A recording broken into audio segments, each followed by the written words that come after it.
Hello, everyone. My name is Tatiana Thomas, and I want to welcome you to the Prompt Me, Please mini episodes. This is something different and something new that I want to do with my brand, Prompt Me. And if you don't know what Prompt Me is, please follow me on all my social media platforms. I'm on Instagram, Facebook, TikTok, and YouTube.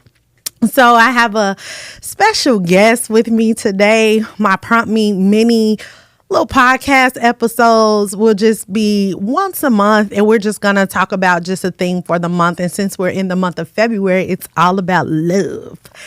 LOVE. And the best person that I have to bring into this with me is none other than my honey, Mr. William Thomas. Say hey to everyone. What's up? How you feeling? I'm good. Good. A little full. Had a full breakfast. Yeah, that's awesome. And I just want to say thank you for doing this with me, babe. You're my first guest. I appreciate it. For you. So I want to start us off with an icebreaker. So you know I love the Terrell Show. Okay. And the Terrell Show, if anybody watches it, he does music. He's an artist himself, and he always gives his guests... He always gives his guests one word, and then they have to think of a song, and then they have to sing it. And they have 10, I think he'd be giving them 11 seconds. I'll give you 12. You know why? Period. So generous. And you kill me with it every time. Shout out to the 12. Okay. So you have 12 seconds, love month. Mm-hmm.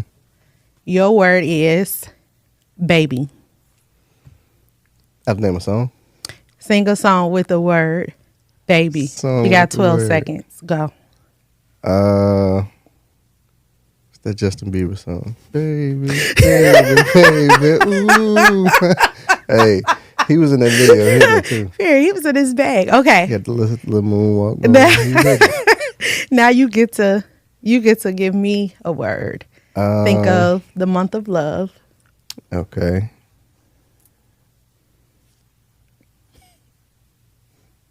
Heart. Unbreak my heart. Say you love me again. I love me some Tony because I was like, whoa, you almost had me tripped up on that one. It was the shoulders for me. I know. I had to get a little theatrical, a little animated. Back then they had to be a real big shoulder pads. She's probably doing that back then. Don't mean all this pain. Yeah. I feel like she used to go to the basement. Yeah. Like you can't do Tony without going down there. No, like nobody sings it like soprano. She used to come from Not here. too much. You crazy. But okay, boo. So let's give the people just a little bit more context about who we are, our love story, and any nuggets or gems that we want to share. Mm-hmm. So my first question or my first prompt, get it? Okay. My first, catch it, clock it. Okay. My first prompt is tell the people the love story of how we met. Oh, God. I feel like the story's been told. Yes, but you tell it best. You tell it best. Okay. How do we meet? It was a bright and sunny day back in 2007. Okay. We were working, no seriousness. We were working the Mayor Daily Summer Program, and this one particular day, I walked past the office where she was working in. So, where were we? Backstory, we were working at her old grammar school, King Elementary. I was there doing custodial work for the Mayor Daily Summer Program, and I remember you were there working with Mr. Flowers, my old grade school principal. And then he was my current principal at the time at King. He was the principal at her grammar school at the time. Yeah. And so I remember walking past and seeing you, and I just kind of stopped for a second and looked. At the time, I was with my boy Kevin. Right. Y'all will learn why I wanted to punch Kevin in a minute. I was with my boy Kevin, and I remember walking back to the lunchroom going, yeah, I need to say something to her before this day is over with. Period. I have to. Okay. End discussion. So the whole time I'm telling him this, He like, well, just go say something to her. Nah. I was like, nah, she working. You know, we still got stuff to do. They're going to be looking for us in a minute. So Right. I'll say something to her before she Right. leaves. And so this numbnuts turns around. She's coming out of the office. Hey, yo, my friend like you. Yeah. I ain't never wanted to punch somebody so bad in my life. Why would you do that? Right. You done ruined the whole vibe that I was going for. Right. So now I got to make up for it. She laughing and giggling. She probably think I'm a joke by now. It's probably why. What happened? Tell them what happened. You could tell them. I asked her for a number after I shooed him away. Mm-hmm. I got shot down. Mm-hmm. I got shot down. She told me she was dating at the time, you know, and I respect that, you know. I was loyal. Loyalty, you know, respectful, loyal. Okay. I respect that. So I was Yeah. like, okay, well, cool. Fast forward. Would I be stepping over boundaries if I asked for your Facebook? Right. You did say that. And she said no, so that we would just check in throughout the year. And that's how we kind of like stayed in touch. Yeah, you know. And then I remember a few years forward. Mm-hmm. I'm in college. Yeah, you're in college now. I don't know exactly what year it was, but right. Maybe my freshman year. Probably. Mm-hmm. I shot my shot again. Mm-hmm. What happened? And I got shot down again. Wow. Did you remember what I said? She wanted to focus on her education. Come on. I was a book girl, okay? I was in the studies. I didn't have time for boys. That's what they say. Books before boys because boys bring babies to 7 B's. That's what. Jesus Christ. I ain't never heard that, but okay. Oh, okay. I'm not making that up. That was the thing. You sure? I ain't never heard that. That's the thing. So, but, yeah, she shot me down, wanted to focus on her studies. Again, respectable, you know. It wasn't a BS answer, you know. Yeah. So it's like, all right, cool. Well, if it's going to happen, then it'll happen organically. I'm going to stop trying. I'm going to fall back, just play it cool, keep it playing. We still checked in. Yeah, we were still checking in, you know. And then I want to say June 16th, actually, 2013. I was out with my dad, seeing some of his friends or whatever, and you happened to drive by. I think you were with Bebe Stefan and your sister Bebe. We were going to like it was like some sort of event in a park somewhere on the west side. But I was riding in a car with them and I seen you. And I get a message on my Facebook Messenger and it says, "Hey, I think I just seen you." That's right. And I said, "Well, why didn't you say nothing?" She didn't want to yell out the car window and it wasn't me. Because that's not who I am. Hey, Will, is that? No, I didn't do none of that. But yeah, it was from that point we started talking and we hit it off pretty well and got serious pretty quickly. Yeah. Yep. Started dating. Then we moved in together. Yeah, she's saying I wasn't no bozo for real. And then we got engaged. Got married, had our dream wedding. We had our dream wedding. A year later, people were so pissed. And then about 10 months later, we welcomed our very first child, our only child. Our only child right now, okay. Our son, who just turned 5, Big Micah. Yeah. So we've got history, right? We have history. We first met in 06, you said, or 07? 07. 07. We got reacquainted in 2013. 6 years later. We got engaged 2017. 17. Because we got married. We got married in 2018. We went to the courthouse. And then we had our dream wedding in 2019, which is lit. People still to this day say we had one heck of a wedding. That was pretty lit. And then in 2020, we had our son. So we had a lot, many different seasons, many different moving pieces and different roles that we've accustomed. How do we keep the spark? We keep the spark in a couple of different ways. Okay. The important thing that I think has helped us is allowing each other to be we allow each other to be themselves. Mm-hmm. We didn't try to force change on someone else. Of course, we encourage growth, Right. but allowing us to be free in who we are, I think, was major for us. Yeah. We had to learn that along the We way, did. though. We had to learn it along the way. I'm sure there were plenty of times where I did stuff that pissed her off. And vice versa. Mm-hmm. But those are growing pains. Yeah. I think that another thing that kind of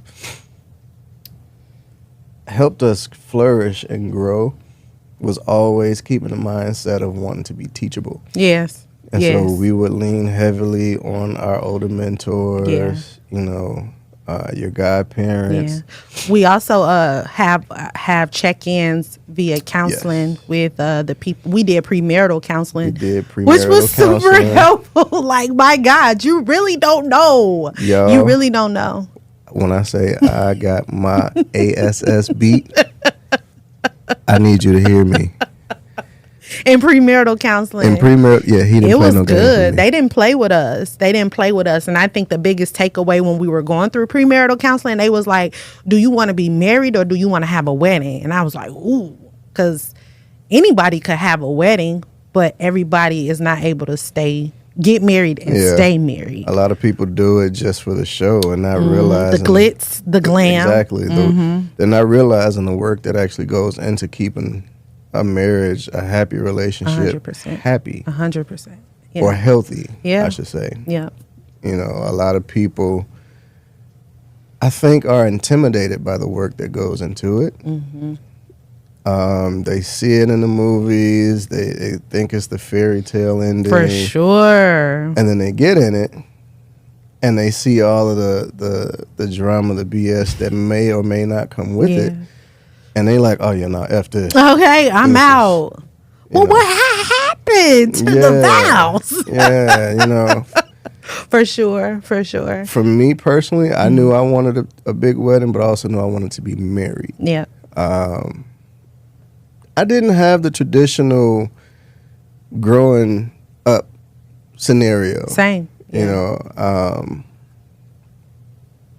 I didn't have the proper vision of what a marriage looks like between a man and a woman. Same. And I think both of us went into it, of course, nervous because we knew our upbringing in our household and what society paints marriage to look like. But growing up in a household, our marriage didn't look like our homes didn't mirror what society paints that picture of growing up in that household should look like. And the thing with that, so many people get wrapped up in what society thinks a relationship or marriage should be. Yeah.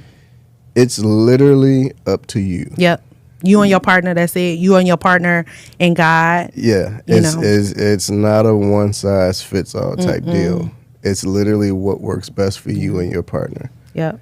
And I think that people go wrong with forgetting that. Yeah. Whatever y'all say, go. Period. As long as you keep God in the middle of it. Yep. That's it. That's right.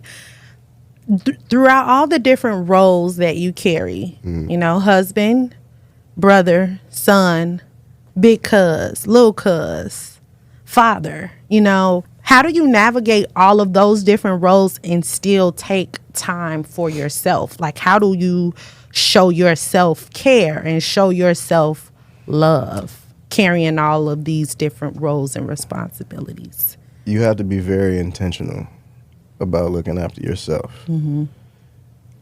Being in all of those roles, of course, you have to be intentional about making sure the house is good, making sure your spouse is good, making sure the kid is good. You can't forget about yourself. Yeah. Because if you're no good to yourself, you're not going to be any good to anybody else. That's right. And so you have to be intentional. Me, I know the one thing that I really love is to be in my man cave, secluded. Yep. I might play a game, smoke some hookah, or watch a movie, but that's how I recharge my social battery. I'm an introvert. You say that so much. I do, but it's true. Yeah. But I think when we're in social spaces, you're more sociable than you think. I am, but I'm exhausted when I leave. This is true. You retreat to your man cave. I already know what time it is. I'm so tapped out. Yeah. By the time it's over, it's just like, oh, okay, Yeah. I can breathe. Yeah, I get in the car, we want to take the shoes off, for sure. throw the headphones in, but that is something that has been learned. Yeah, along the way. Along the way, Yeah. especially, being with you, especially early on in our relationship, you were a social butterfly. Like, Yeah. It was effortless for you to make friends. Yeah. I've always been the type of person, and I say this jokingly, it's not that I don't like people, it's just that I don't like people. Yeah. What I mean by that is I enjoy my personal space. Yeah. My time to myself. Right. I don't have to always have people over, or I don't have to hang around big crowds. Yeah. So knowing that, okay, well, that is probably going to be my number one in terms of self-care. For sure. So again, Being by yourself. yeah. So again, I think it's helpful to be intentional with yourself. Yeah. And I want to say, as for me, because, the women or the moms, the wives of the home, people say that the women make the home. They turn the house into a home. And I know when we first became parents, it was a struggle for us because we poured our everything into our son, our everything, where we both felt equally like, I'm not having time for myself because I'm tired with the baby. And he felt the same way. So I 100% agree with you. First, you have to acknowledge that you have to be intentional about the time that you want to spend with yourself. And then as the baby grows, the time will come and it gets easier. So for the new parents, don't give up. Talk to your spouse, communicate with them to figure that out. But the self-care time or the self-love time is very, very important. Something that I'm doing currently now, I attach Sundays as my soul care Sunday, or like my self-care Sunday. And sometimes I will go to church. I will go to the library. I will work on some stuff for PromptMe. I take myself out on a date out. And typically, by nature, I never did things by myself. But in the revelation of the woman that I am today, I'm like, yes, when can I do this by myself? But my partner, my husband, he respects that, because I communicated that to him. Like, this is something that I feel that I need, because that helps me recharge. That helps me be my healthy best self. And I'm able to pour back into my home and, be my happy, bubbly, cheerful self. I told her I hate when she's quiet and not bubbly. It's a cold feeling.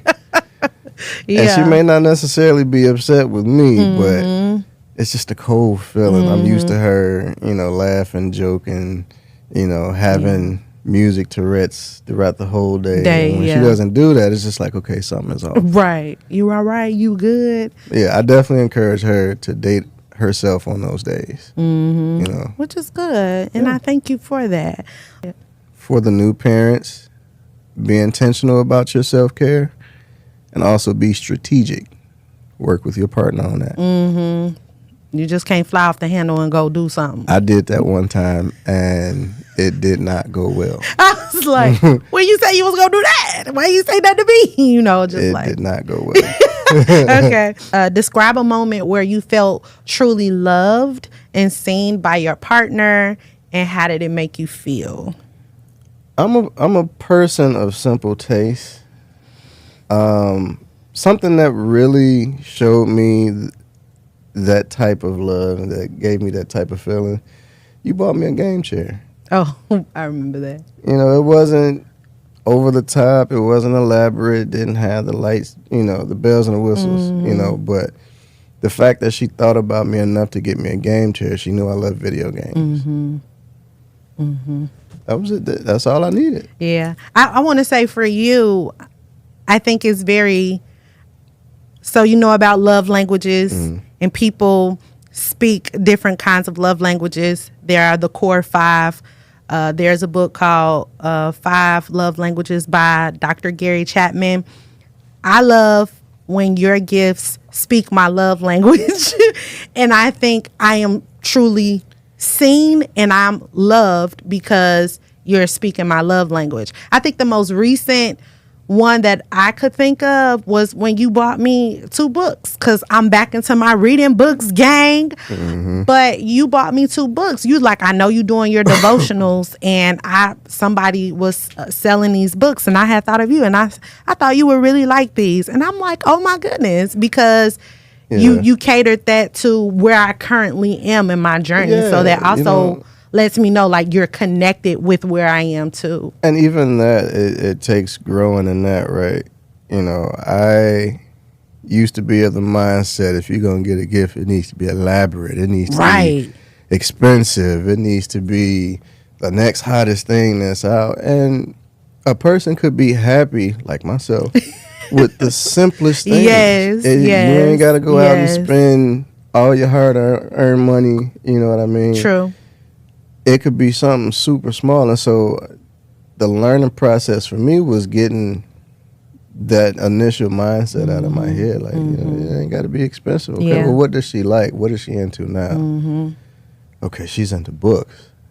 Okay, this is perfect. Lady at my job is selling 2 books that she wrote or co-wrote with other women. Yeah, which I thought was dope, because I'm a girl's girl. I love to support Black-owned businesses, especially women-owned businesses, because I'm a Black woman and I have my own business, and being able just to circulate that dollar within that community, I was like, man, this is actually really, really great. But gifts are not my top love language. Mine either. So getting me just random things. Like, I like gifts with meaning, because that lets me know you know who I am. And originally I used to find myself saying like, you don't got to give me gifts. You don't got to give me gifts.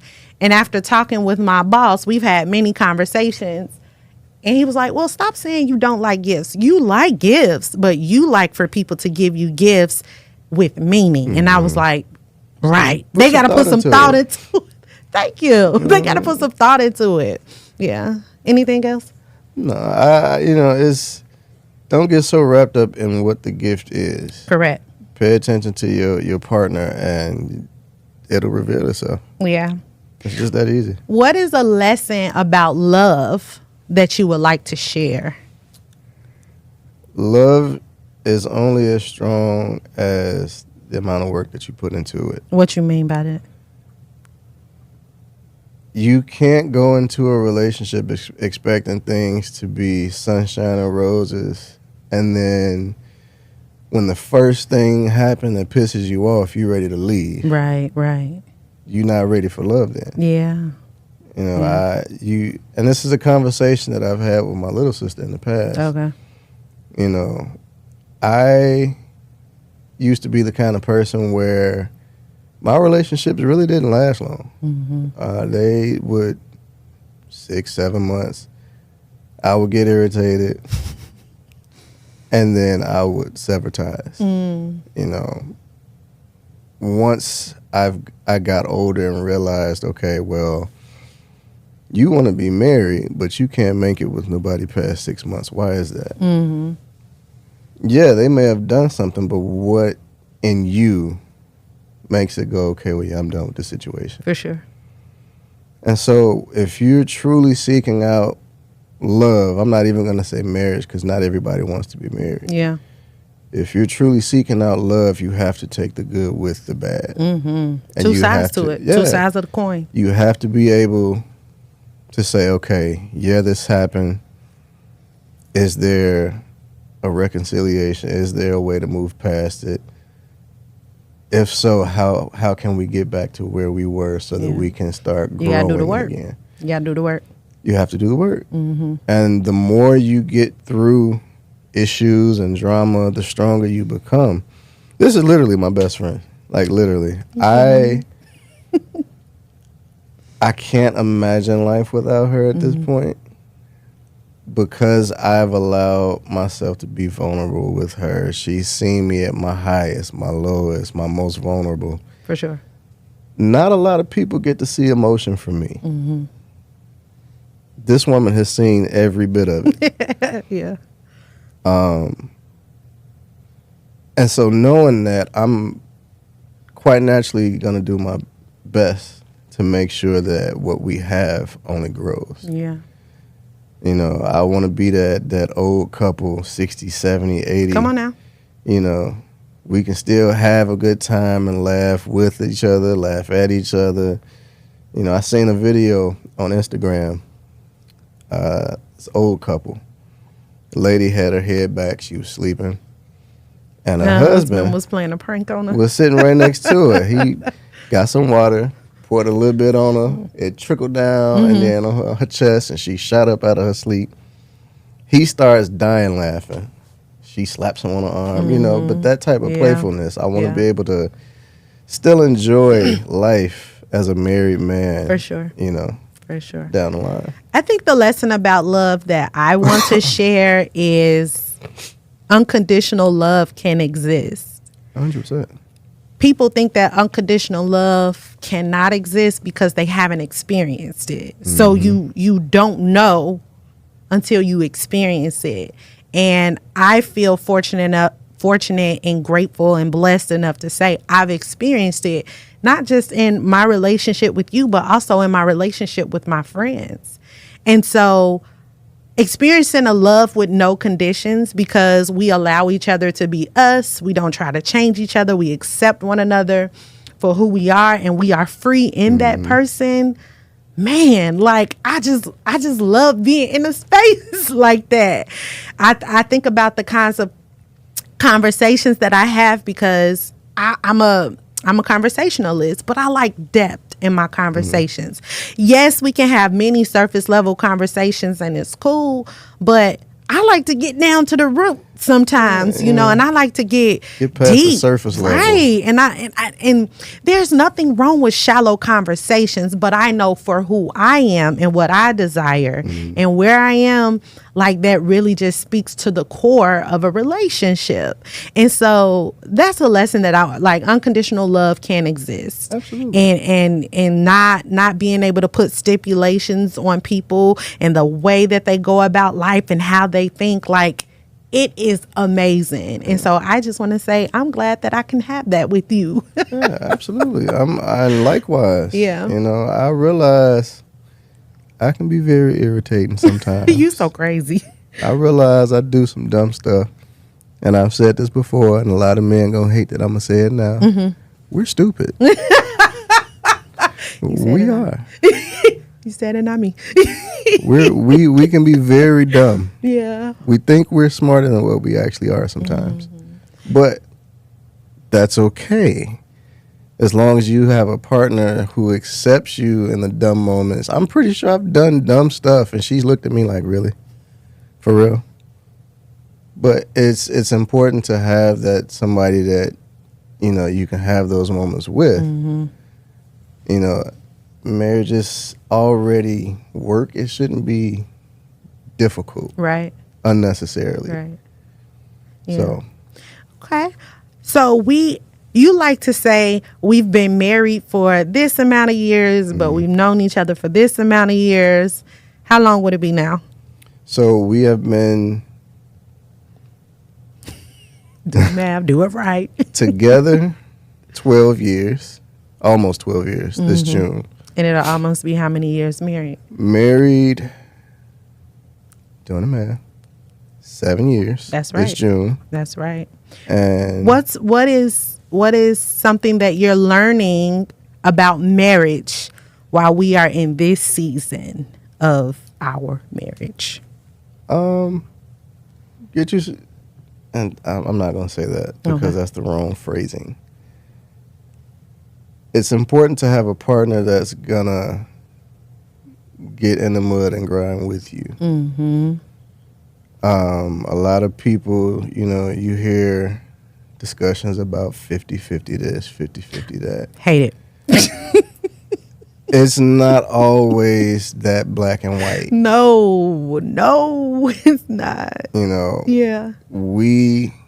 Without going into detail, the situation we just came out of really showed me my partner is with it. She don't mind getting her hands dirty. And I thoroughly appreciate her for that.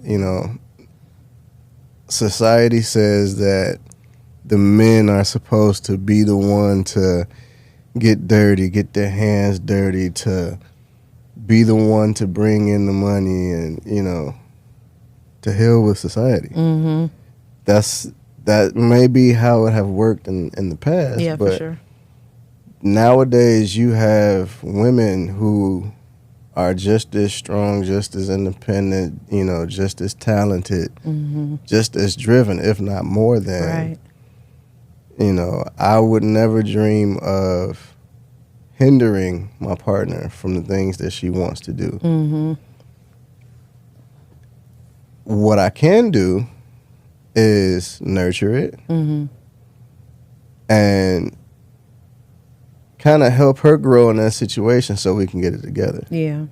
It's not a one-man show. For sure. Well said. I think for me, in the season of our almost 7-year marriage, what I'm learning is using my discernment to know when to be in it and then allow you to go along your own like self-discovery journey. I think something that you had stated earlier in our conversation was allowing a person to be free.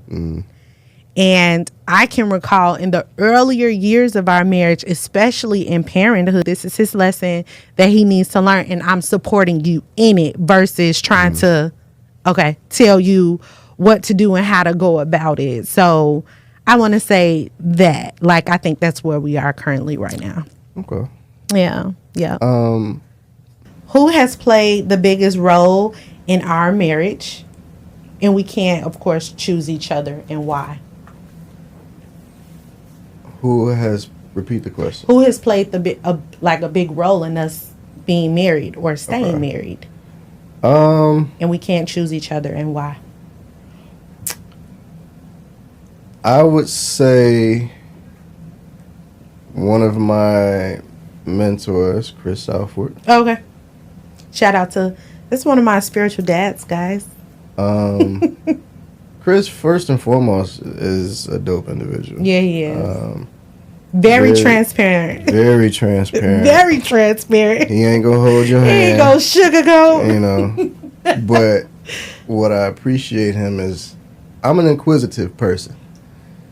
I will ask you 1,000,001 questions, and every time I've reached out to him, hey, what's going on, son? Oh yeah, I got you. You want to talk right now? I got you.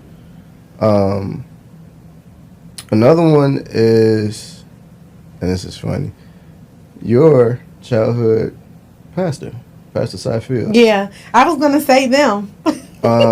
Love his wife, Pastor Lady Lon and Pastor Fields. We love them so much. They actually married us. Yep. When we had our ceremony, Yeah. they were the ones to officiate it. Yes.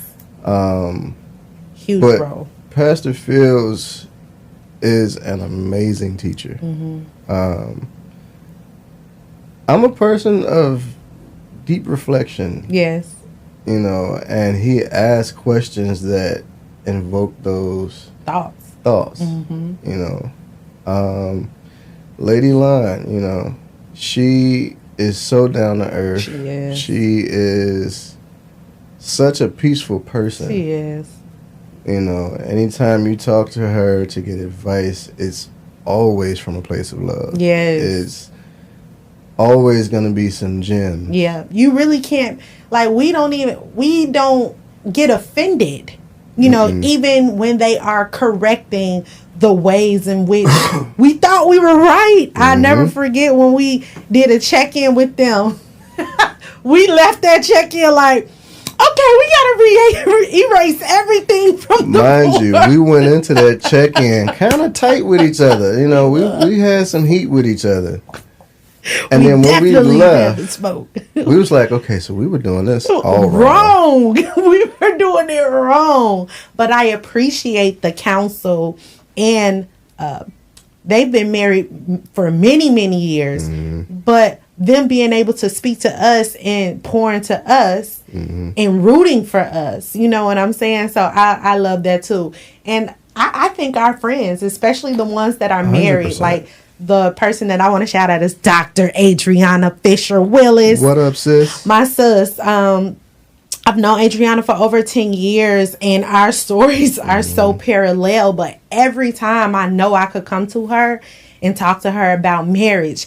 And sometimes I can be very intense. I can be like very hard and like non-negotiable. I can be very like, my way is right. But she says it like so gentle, and she just always have the language, and she'll be like, well, think about it this way. And I'd be like, you was right. You was right, you know. Well, I'm a strangler, but damn, man, like, you know what? Whatever, you're right. But I think it feels good to be seen by other people that root for our marriage, and it's grounded in God as well. And speaking of,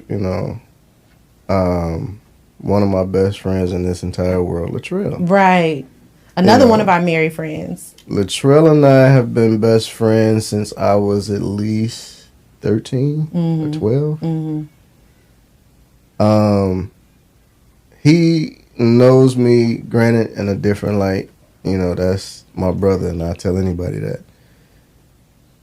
With that being said, Latrell is the type of person that will check you when you're wrong. It's like, hey, that was messed up, right? One thing I love about Latrell is that he always takes my side. I am always right in his eyes, and I love him for that. I love him for that. No, but seriously, I love that, Latrell is another brother, and our lives are parallel too. When we were going for our marriage certificate, we went to the same courthouse at the same time. As we were walking in the office to get our certificate, they were walking in the office to get theirs. Latrell and Alexa. And we like, what you doing here? They like, what y'all doing here? But I love that. I love that. Okay, my last two questions, boo. What do you admire about your significant other? I admire your ability to adapt and adjust. Of course, you have such a level of maturity to you, especially for people in our generation. But you also have the ability to switch, to that party girl, the ratchet girl. Whenever we're in a party setting, whenever we're in a party setting, you're not approved. I could get a little loud. I could get a little crazy. I could get a little crazy. But no, I mean that in the nicest way possible. You're not approved. You know how to have fun. It's not super serious all the time with you. Something else, I admire how driven you are. This is different for you. It is. Extremely different. Never thought I would be here. I never thought I'd be here. And here we are. Okay, so yeah. And I gotta say that I'm proud of you for taking that step to trying something new. Thank you, honey. So okay. What I admire about you, number one, the trait that I've always admired about you is your patience. Your patience from the beginning. You are always a great listener, and you have like this solemn, like solitude energy with you, where when people are with you, they're just relaxed and they could be comfortable, and your spirit, the aura that you carry it welcomes that. So that's why I'd be like, you're not as sociable like you say you're not that sociable, or like wherever we go, babe, people come up to you and they just want to talk to you, and he would be patient enough. Sometimes I'd be looking like who is this? What do they want? But he would just be like, just be there listening and I just and going along. I just thought of two instances. One recently where that happened. Yeah. Was one of my new employees at my job. Mm-hmm. Young guy. I'm not going to say his name. Right, please. Young guy, but this was my very first time meeting him, and he felt comfortable enough to discuss his relationship situation. That's what's up. Yeah.